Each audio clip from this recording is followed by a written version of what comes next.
Hi friends, thank you for tuning in to the Traditional Listening Library. Today's story is called Make Way for Ducklings.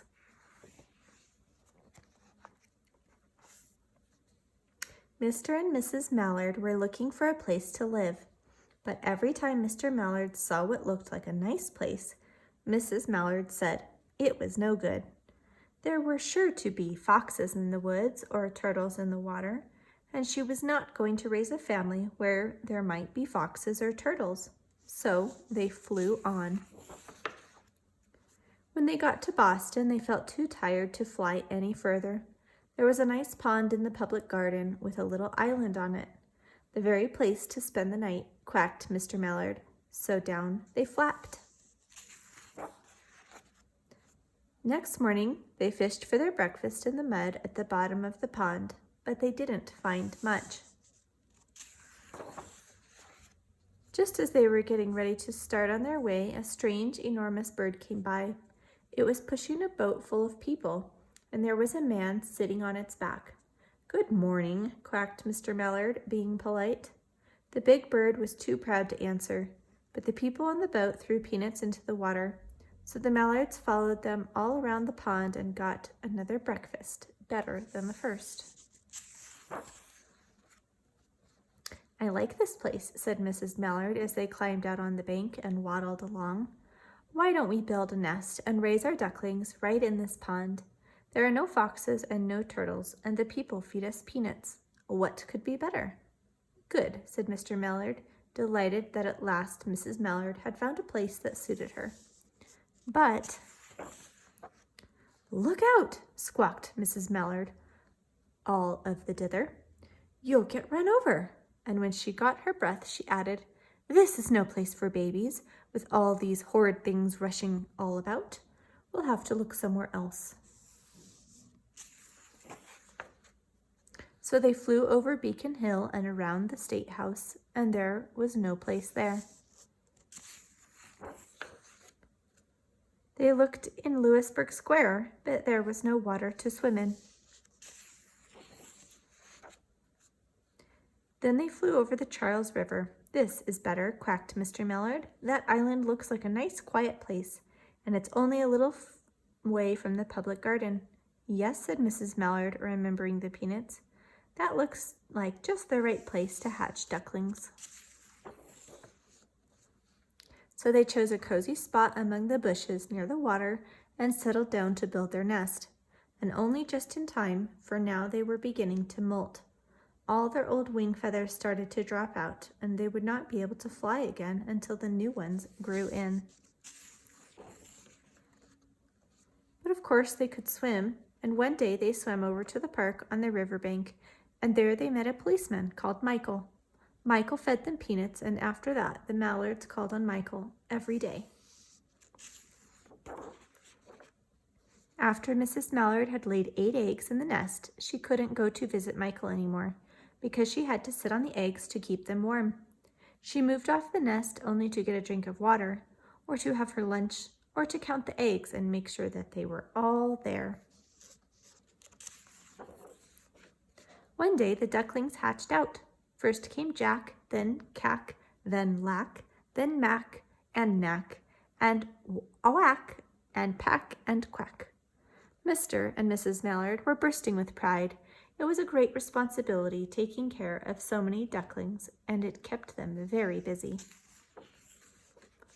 One day, Mr. Mallard decided he'd like to take a trip to see what the rest of the river was like further on. So off he set. "I'll meet you in a week in the public garden," he quacked over his shoulder. "Take good care of the ducklings." "Don't you worry," said Mrs. Mallard. "I know all about bringing up children." And she did. She taught them how to swim and dive. She taught them how to walk in a line, to come when they were called, and to keep a safe distance from bikes and scooters and other things with wheels. When at last she felt perfectly satisfied with them, she said one morning, "Come along, children, follow me." Before you could wink an eyelash, Jack, Kack, Lack, Mack, Nack, Whack, Pack, and Quack fell into line, just as they had been taught. Mrs. Mallard led the way into the water, and they swam behind her to the opposite bank. There they waded ashore and waddled along until they came to the highway. Mrs. Mallard stepped out to cross the road. Honk, honk, went the horns on the speeding cars. Quack, quack, went Mrs. Mallard as she tumbled back again. Quack, quack, quack, quack, went Jack, Kack, Lack, Mack, Nack, Ouack, Pack, and Quack, just as loud as their little quackers could quack. The cars kept speeding by and honking, and Mrs. Mallard and the ducklings kept right on quack, quack, quacking.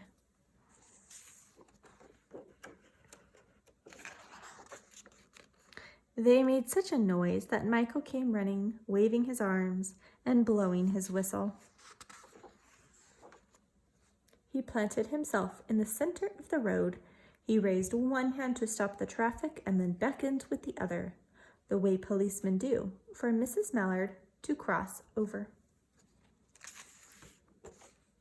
As soon as Mrs. Mallard and the ducklings were safe on the other side and on their way down Mount Vernon Street, Michael rushed back to his police booth.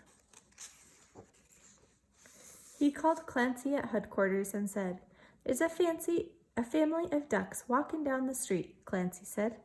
"A family of what?" "Ducks," yelled Michael. "Send a police car, quick." Meanwhile, Mrs. Mallard had reached the corner bookshop and turned into Charles Street, with Jack, Kack, Lack, Mack, Nack, Ouack, Pack, and Quack, all marching in line behind her. Everyone stared. An old lady from Beacon Hill said, "Isn't it amazing?" And the man who swept the streets said, "Well, now, ain't that nice?"